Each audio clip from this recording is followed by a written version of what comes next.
Assalamualaikum warahmatullahi wabarakatuh. Waalaikumsalam warahmatullahi wabarakatuh.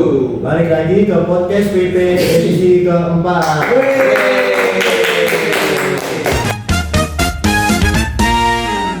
Nama saya Yafiataya Bakri, Sekretaris Bidang PIP PCIP Pamulang yang akan menjadi host podcast kali ini. Bersama dua narasumber keren. Narasumber pertama, boleh perkenalkan diri. Halo teman-teman semua, perkenalkan. Nama aku Valvino. Aku sebagai Sekretaris Bidang Perkaderan Pimpinan Cabang Ikatan Pelajar Muhammadiyah Pamulang periode 2025-2026. Boleh nih, Irsyad nih perkenalkan. Oke, halo semuanya. Perkenalkan, nama saya Muhammad Sardaryanto. Saya sebagai Ketua Bidang Kajian Dakwah Islam Pimpinan Cabang Ikatan Pelajar Muhammadiyah Pamulang periode 2025-2026. Ada ini. Islam banget ya. Iya. Nah, tapi kali ini kita nggak ngaji dulu guys. Ada sesuatu yang harus dibahas. Kali ini kita akan membahas putar Fortasi 2026. Ngomong selama liburan ngapain aja nih Irsyad? Bentar lagi Fortasi mau mulai tanggal 13, udah berapa hari lagi? Betul, tanggal 13. Selama liburan ngapain aja? Kemarin sosialisasi. Kemarin udah sosialisasi. Sosialisasi keranting. Nanti sisanya ya gitulah rutinitas. Kemarin Irsyad sosialisasinya ke ranting mana nih? Kemarin saya sosialisasinya ke ranting SMA Muhammadiyah 25 Setubuh Pamulang bersama sekretaris umum dan juga anggota bidang Hasbo ya, Bintang sama Aurel. Kita bertiga main sosialisasi ke ranting SMA Muhammadiyah 25. Berarti padat banget liburan. Apa enggak? Enggak sih, sosialisasi juga baru sekali. Kalau Valvino kemarin sosialisasi kemana? Sosialisasi Fortasi ke SMK Muhammadiyah Parakan. Jauh Ujung. Lancar, semua lancar. Lancar. Paling nggak lancar jalanan sih. Macet. Panas. itu perlu kesah. Kalau kesah kemanapun kayaknya. Iya, nggak mesti ke Parakan. Iya. Ketemu siapa aja kemarin? Di Parakan ya. Oh, saya kemarin dibersamai oleh anggota bidang PKK ya. Siapa itu? Ada Fatih, terus ada juga anggota bidang Hikmawati, Nisa, Bisa. terus ada juga sekretaris bidang PIP. Siapa tuh? Itu saya sendiri. Oh iya ya. Oh iya. Baru ingat. Kemarin ke Parakan. Iya betul. Kemarin di 25 nanti berarti yang datang anak ranting. Kebetulan karena ranting 25 itu panitianya banyak, ada 90-an ke atas rantingnya. Jadi kemarin yang datang ke sosialisasi itu cuman hasil inti portasinya sama PJ divisinya. Berarti lumayan apa ya? Tapi Kalau kemarin gimana tadi Parakan kemarin? lancar. Berarti itu ada semua sosialisasi ya? Udah semua belum sih nanti? Harusnya sih udah ya harusnya. Gimana nih perkaderan nih? Ya harusnya udah teman-teman karena dari perkaderan itu udah ngebatasin harus sudah sosialisasi sebelum tanggal 6 karena kalau lewat tanggal 6 tuh udah terlalu dekat dengan kuotasinya, takutnya arahan yang diberikan tuh mungkin bisa telat atau mungkin bisa berlawanan dengan apa yang udah mereka persiapkan takutnya. Kalau sosialisasi tanggal 15. Tanggal 15 Tuh, lebih tuh. itu bukan sosialisasi itu namanya. Udah monitoring. Kalau monitor itu asik. Oke. Oke. Ada kelas. Oke. Kebiasaan nih. Apaan tuh? Iya, kebiasaan jadi host. Wes. Buat yang mau lihat Irsyad jadi host, bisa teman-teman nonton di Lanjut Mas. Berarti kemarin tuh pimpinan cabang tuh dibagi-bagi ya? Dibagi-bagi. Betul. Kata tadi mana ya? Udah hilang. Ya jadi Enggak kok, enggak ini keningnya doang. Nggak sampai ke sini. Jadi kemarin memang sosialisasinya udah dibagi-bagi per kelompok gitu. Betul, jadi udah ditentukan teman-teman siapa yang ke ranting mana supaya pastinya sosialisasinya lebih cepat ya kalau dibagi-bagi. Lebih cepat dan juga rata kan Iya. kasihan ya kalau perkaderan doang yang Betul. Sebelum kita sosialisasi kita juga udah ngumpul bareng ya. Iya, kita udah ngumpul. Hmm? Udah pada ngumpul. Betul, kita semua nih. Kita. Kayaknya enggak deh. Ada yang enggak kayaknya satu dari kita ya? Iya. So sibuk dong. Iya, sesibuk banget. Iya, jadi kan kita nih di Pamulang ada 5 ranting ya. Apa aja? 22, 25, SMA Muhammadiyah 44, SMP Parakan dan juga SMK Parakan guys. Nah, jadi kita tuh udah dibagi-bagi, ada porsi-porsi masing-masing Betul. yang sosialisasinya lancar. Semua tuh kebagian pastinya. Kebagian. Langsung aja kali kita masuk ke tema inti kita podcast kali ini, yaitu tentang portasi. Aku mau tanya dulu, definisi portasi itu apa sih? Portasi ya.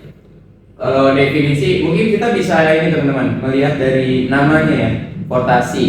Portasi itu kan bisa dibilang singkatan ya, singkatan dari forum ta'aruf dan orientasi. Jadi misalkan kita lihat dari namanya aja tuh harusnya udah kebayang kalau portasi itu Ngapain aja? rangkaian kegiatan yang disusun agar target itu kan peserta didik baru sekolah ya. Mereka tuh udah bisa dibilang tahu dan punya gambaran gimana sih kehidupan mereka di sekolah, terus dan juga diperkenalkan Muhammadiyah ya kan, kayak gitu sih. Jadi supaya peserta didik baru nih udah tahu dan punya gambaran terkait apa-apa aja yang disampaikan gitu. Mungkin boleh dilengkapin oleh Yusya. Ya, jadi kan memang portasi ini mungkin simbolnya itu kayak MPLS kali ya. Masa pengenalan lingkungan sekolah. Nah, jadi di portasi ini teman-teman, itu tuh adalah portasi itu sebagai gerbang awal peserta didik itu mengenali lingkungan sekolahnya, mengenali apa aja yang ada di dalam sekolahnya. Kan pastinya yang masuk ke sekolah Muhammadiyah kan belum tentu dari Muhammadiyah ya, gitu kan. Ada yang mungkin dari sekolah negeri atau sekolah swasta lain. Nah, fungsi portasi ini adalah mengenalkan bagaimana kultur bersekolah di Muhammadiyah, organisasinya bagaimana, terus juga ya balik lagi kultur di sekolah Muhammadiyah itu seperti apa, mungkin kayak gitu aja sih. Oke, berarti Apakah terjawab oleh Rekosen? terjawab banget. Oke. Iya, portasi kali ini temanya gak sih? Tema ya, pastinya setiap portasi ada temanya. Dan untuk tema besar tahun ini yang harus digunakan ya. Iya, jadi temanya tuh terpusat. Jadi Betul. kita di apa namanya? Diarahkan, ditentukan oleh pimpinan pusat sehingga sekolah tuh bisa ngikutin. Dan tema besar tahun ini adalah gembira berkarya, teman-teman. Cuman tema gembira berkarya ini bukan berarti benar-benar harus gembira berkarya doang ya. Jadi bisa ditambahkan subtema sesuai kebutuhan ranting masing-masing. Subtemanya ada banyak. Ada banyak. Misal ranting kalian mau mengangkat tema tentang green generation, mungkin kalian ingin agar peserta didik baru bisa mencintai lingkungan, terus paham tentang lingkungan, itu tetap boleh teman-teman, cuman tetap harus menggunakan gembira berkarya. Dia harus sejalan juga sama tema yang sudah terpusat ini, yaitu gembira berkarya. Balik lagi, gembira berkarya itu pasti ada maknanya dong. Betul. Coba gembira, bagaimana gembira? Oke, sebenarnya kalau kita lihat dari namanya aja sudah kebayang ya teman-teman. Dari gembiranya ya yang pasti portasi tahun ini diharapkan gembira gitu. Gembira. Bisa membawakan Suasana yang suasana yang menyenangkan, happy. happy untuk peserta didik baru agar portasi ini bisa menjadi memori tersendiri untuk peserta didik baru gitu sih. Iya. Betul. Tadi baru gembira. Berkarya, sekarang berkarya. Karya Kalau berkarya tuh apa ya? Mungkin berkarya itu mungkin teman-teman dibayangin teman-teman tuh kayak sesuatu yang udah dibikin gitu kan, berkarya gitu. karya. Cuman mungkin tema berkarya ini adalah jadi masing-masing siswa tuh pasti punya yang namanya potensi yang bisa dikembangkan gitu kan. Nah, potensi yang bisa dikembangkan ini selama di Fortasi itu teman-teman punya wadah gitu untuk apa ya? Mengembangkan dan juga dijadikan sebagai kontribusi nyata gitu. Makanya namanya berkarya. Gembira berkarya. Iya, jadi kayak teman-teman peserta didik baru ini nanti bisa berkembang, punya kontribusi nyata, dibarengi dengan gembira, mungkin seperti itu. Gitu teman-teman. Gembira berkarya. Tadi kan ada subtemanya happy tanpa bully. Happy tanpa bully. Iya, bisa. Betul. Apa sih hal-hal yang dilakuin dalam subtema tersebut? Oke. Biasanya kalau subtema happy tanpa bully ya, itu tuh bisa berupa nanti ketika di acara Fortasinya itu tuh diselipkan seperti mungkin materi-materi atau seminar-seminar yang terkait dengan bullying. Bagaimana cara kita mencegah terjadi bullying, bagaimana cara kita menghadapi individu yang terkena bullying, itu nanti diselipkan tuh kayak seminar-seminar seperti itu tuh informasi. Atau mungkin bisa kita balut lagi dengan cara yang lebih menyenangkan ya, gembira ya. Itu bisa ini kita adain seperti, jadi setiap peserta didik baru ini tuh harus mengenal temannya satu sama lain gitu, supaya terbentuk hubungan yang baik gitu sih. Nah, kalau bullying ini kan apa namanya, itu keterkaitan dengan mental individu ya, mental seseorang. Nah, ini nih berjalan secara berbarengan dengan kampanye yang sudah ditentukan oleh pimpinan pusat, yaitu namanya Kirs An-Nafs, Itu menjaga jiwa. Betul, masuk tuh situ. penting itu rumah bahas maksud saya. Ya kan, ini kan sebagai pendahuluan. Iya. Tapi bagaimana sih panitia Fortasi itu bisa memastikan Fortasi bebas dari bullying? Masih bebas dari bullying, gimana tuh? Kapal Kino. Oke, cara memastikan Fortasi bebas dari bullying ya.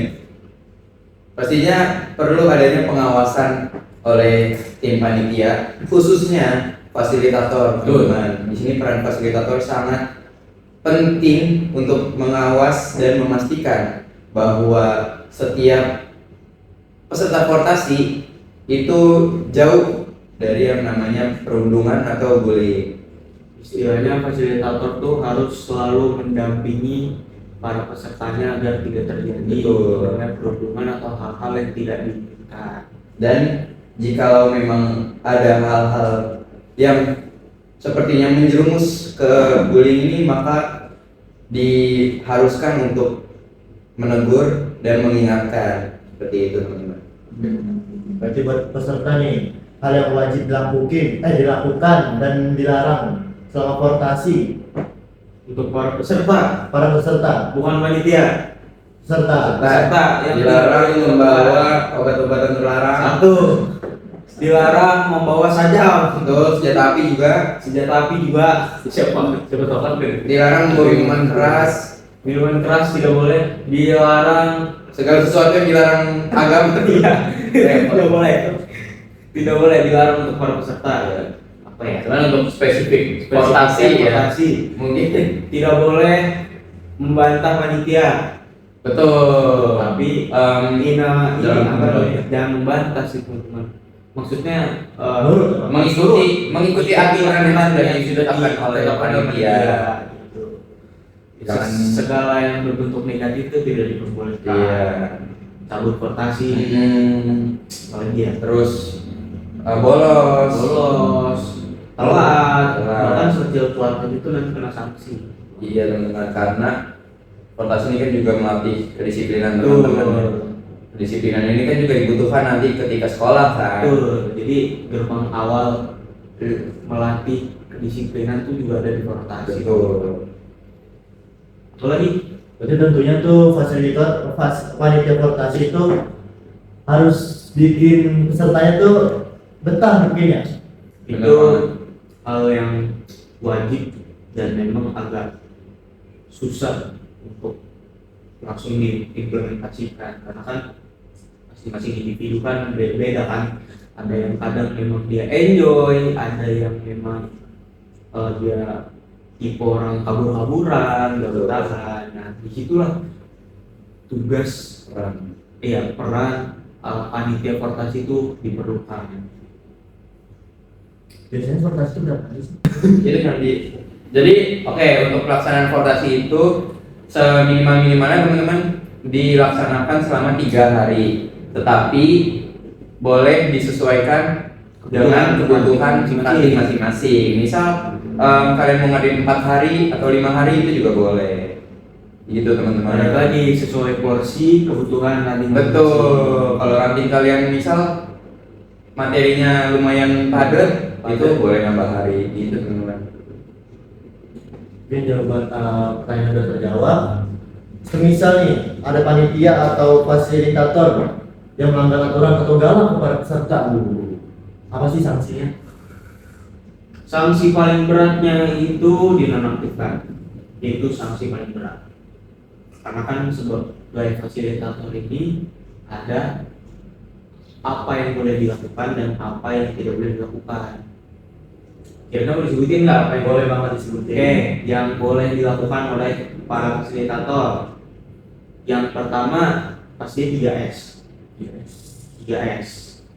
Senyum, salam, sapa. Itu benar-benar diwajibkan oleh para fasilitator. Kan nggak mungkin kan fasilitator ini nyambut gitu kan. Terus ada si peserta ini cemberut.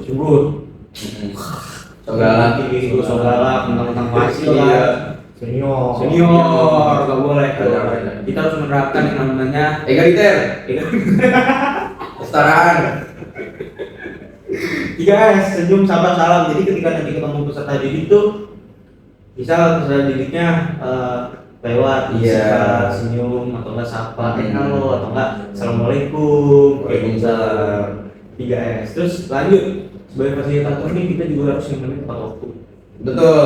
Tepat waktu. Coba gimana? Karena fasilitator ini kan dia yang berhadapan langsung dengan peserta portasi ya. Betul. Jadi otomatis fasilitator ini bisa dijadikan sebagai contoh untuk peserta barunya, peserta portasi. Nah, kalau fasilitatornya terlambat atau bukan terlambat doang, kurang disiplin, itu bisa aja dicontoh. Iya, misalkan peserta dicontoh, bisa aja kena ke fasilitator. Misal Irsyad peserta baru nih, Yafi fasil, terus Yafi terlambat. Irsyad nih merasa fasil aja terlambat, terus berarti Irsyad boleh dong, takutnya kan bisa terjadi hal seperti itu ya teman-teman. Makanya kenapa fasilitator nih harus Tepat waktu. iya menjaga kedisiplinan. Lanjut. Lanjut tadi setelah disiplin dari 3S tepat waktu ya. Ada yang namanya kita harus menggunakan bahasa yang sopan ketika berhadapan dengan peserta. Jadi seperti yang kita tahu di kehidupan yang sekarang ini banyak kata-kata yang gampang sekali keluar dari asbunnya tuh kadang orang-orang nggak masuk akal gitu. Nah maka dari itu kita harus meminimalisir kata-kata seperti itu nanti di hadapan peserta. Bahkan sesimpel lu aja tuh tidak diperbolehkan. Kalau bisa gunakan bahasa seperti aku kamu Yang baik. Iya yang baik. Ada tambahan dari Martino? Paling ini sih fasil ya. Yang harus dilakukan fasil. Yang pastinya fasil itu harus mengerti dan memahami anak-anak kelompoknya. Iya. Gitu teman-teman. Apa yang dibutuhkan, Yang dibutuhkan. apa yang dirasakan itu Betul. kita harus peka gitu terhadap Peka. situasi seperti itu gitu. Dan juga memang peran fasilitator kan mendampingi, terus juga mengawasi dan juga mengawal sebagai petunjuk arah. Tuh 3M. 3M itu Betul. baru tuh Ditemukan oleh kita bertiga teman-teman. gue doang enak aja bertiga. Jadi dan sesuai namanya juga teman-teman, fasilitator, yaitu dari kata fasilitas. Jadi memfasilitasi apa yang dibutuhkan oleh peserta portasi seperti itu. Iya, seperti contohnya tuh sebagai petunjuk arah, Arah,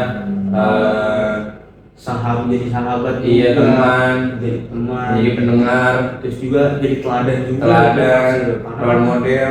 apa yang dilakukan Fasil kan pasti akan dilakukan sama Betul. pesertanya gitu.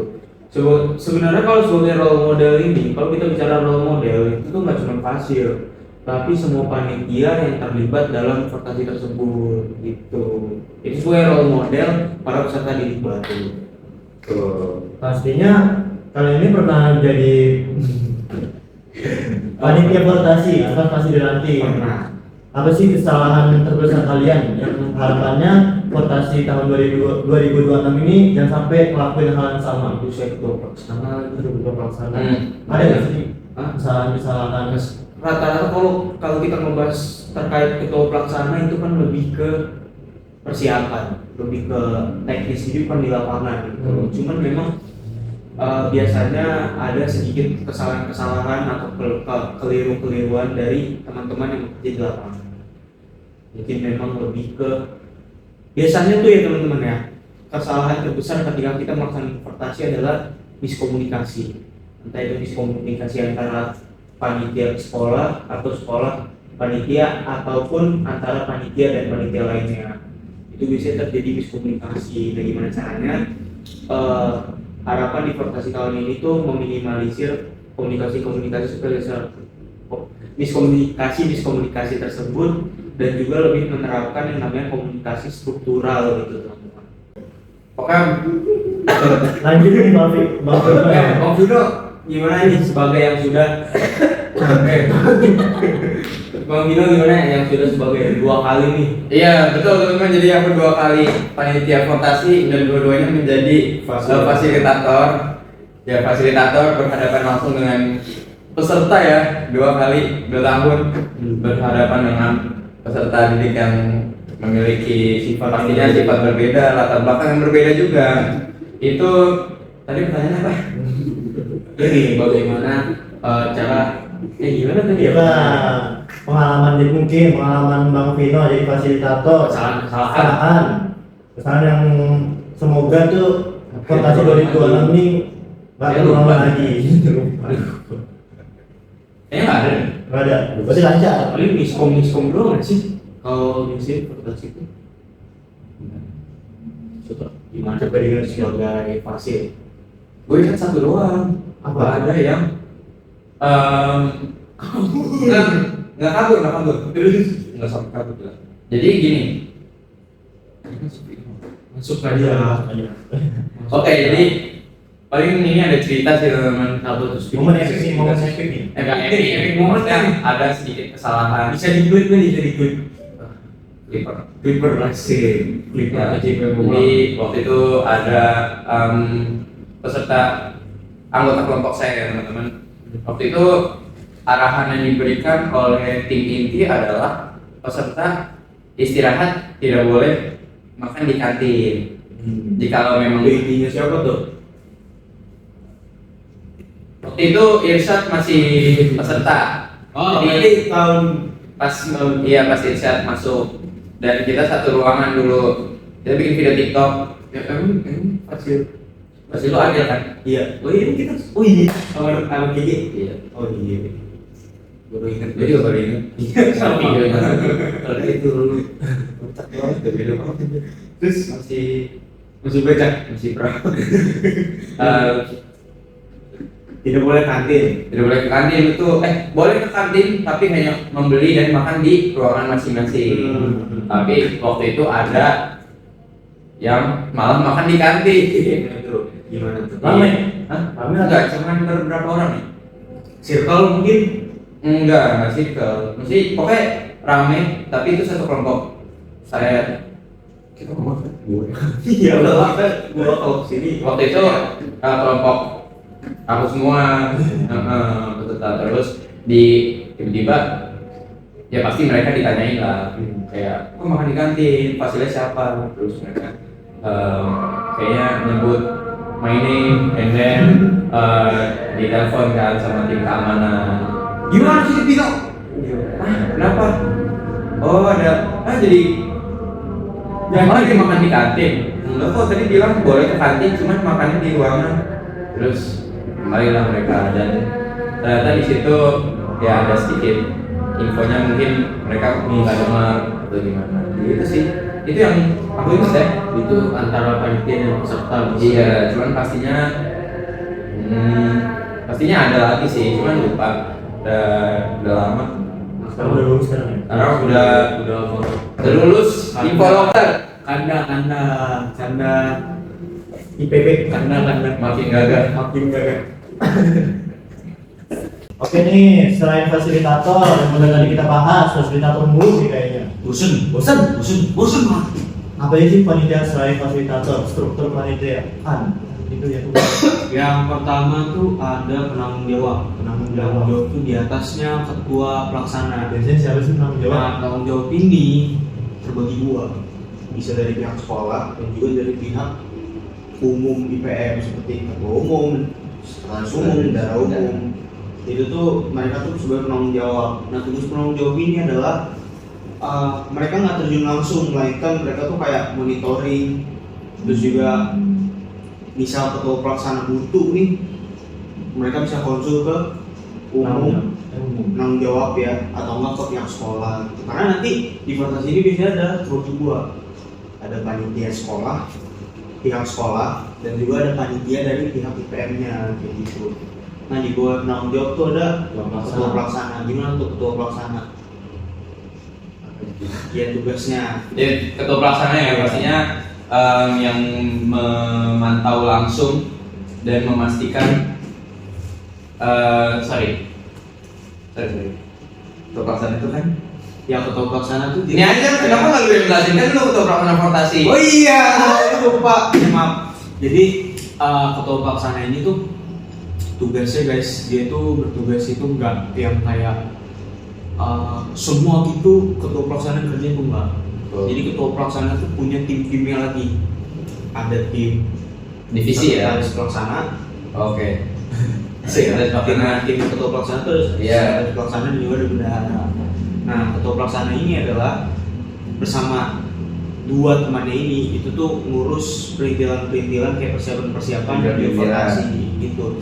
Nah, nanti dibantu oleh divisi-divisi seperti acara, perlengkapan, humas dan lain sebagainya. Nah, lanjut setelah ketua pelaksana, tadi ada sekretaris pelaksana. Nah, itu biasanya dia mengurusi sebagai administrasi yang dibutuhkan untuk jalannya fakultasi seperti undangan-undangan, proposal dan lain sebagainya, itu dikerjain oleh sekretaris pelaksana. Lalu ada bendahara pelaksana yang mengontrol keuangan dari fakultasi ini, mengontrol uang keluar masuk, penggunaannya bagaimana, itu semua ada di bendahara pelaksana.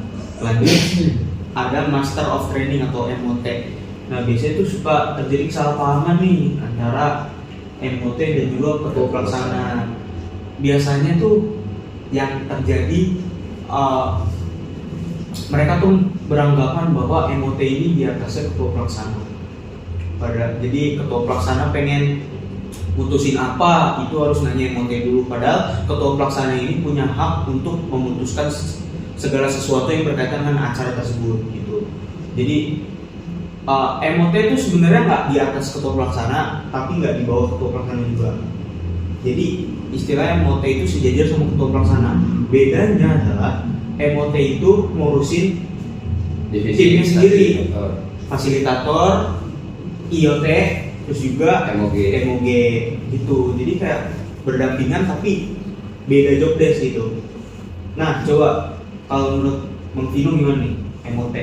Ya betul teman-teman. Jadi MOT dan ketua pelaksana ini masih satu kepanitiaan, namun tugasnya berbeda. Jadi ketua pelaksana ini tuh bisa dibilang mengatur ke persiapan pelaksanaan acaranya. Jadi kayak, dan di bawahnya itu ada divisi-divisi yang tadi disampaikan. Kayak acara itu kan tugasnya membuat rundown sebelum kegiatan gitu. Terus kayak PDD, bikin flyer segala macem. Kalau MOT itu dia MOT dan divisi fasilitator yang lainnya itu tugasnya ketika acaranya berlangsung di lapangannya yang berhadapan langsung dengan peserta fortasi gitu teman-teman. Jadi istilahnya tuh kalau ketua pelaksana dan jajarannya itu persiapannya, sedangkan MOT dan jajarannya itu langsung eksekusinya di lapangan. Betul, eksekutif Itu eksekutor. Iya. eksekutif sih. Paling kayak gitu sih. Iya. Terjauh banget ya. Jauh banget. Coba boleh diulang? Panjang. Apa sih panjang? Pasti mau ngomong banyak sama mau panjang kan? Iya. Panjang. Lanjut ini deh, materi-materi yang akan dikenalkan di sama Fortasi apa aja deh? Kan banyak yang peserta Muhammadiyah yang butuh IPM. Apa itu nantinya? Jadi materi wajib ya teman-teman yang harus ada di setiap vokasi. Itu yang pertama pastinya ada Al-Islam.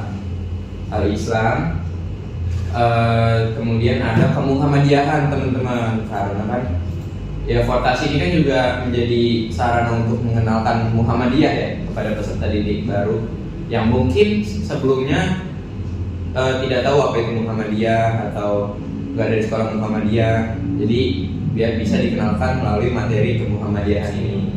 Berikutnya ada materi ke IPM-an teman-teman. Tujuannya apa? Tujuannya untuk mengenalkan apa sih IPM, apa tujuan IPM dan segala segala hal yang berkaitan dengan IPM teman-teman.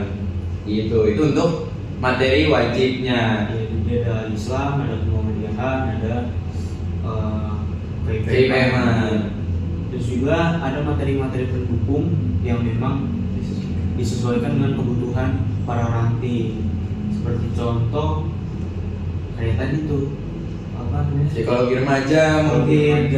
Terus juga materi yang berkaitan dengan bullying, psikologi remaja. green generation. Yaitu balik lagi sesuai dengan kebutuhan tadi masing-masing. Disesuaikan kebutuhan masing-masing. Ini juga terkait materi itu. Betul. Berarti jawab pertanyaannya. Terakhir deh, perubahan terbesar apa yang ingin dilihat setelah Fortasi 2026 ini? Perubahan terbesar mungkin Bentar, sorry, ini perubahan untuk siapa nih? Untuk peserta ya? Peserta. Untuk peserta Fortasi. Iya. Oke. paling kalau perubahannya sih apa ya, paling kayak orang-orang yang tadinya belum tahu Muhammadiyah jadi tahu Muhammadiyah itu gimana, Betul. kulturnya bagaimana, terus bagaimana cara kita bersikapnya, itu sih yang diharapkan perubahannya gitu. Kalau dari Berkaitan dengan Muhammadiyah. Bang Vino? Kalau dari aku mungkin perubahan yang diharapkan ya, harapannya setelah Fortasi peserta didik baru tuh bisa mengikuti sistem atau aturan sekolahnya masing-masing dengan baik gitu. Mungkin sebelumnya yang di jenjang berikutnya masih mungkin kurang disiplin, kurang rajin, itu setelah mengikuti Fortasi jadi paham dan jadi sadar pentingnya hal-hal tersebut. Itu sih. Udah lumayan Capek ya. capek. Padahal kan ngomong mulu Iya. pegel badan. Heeh.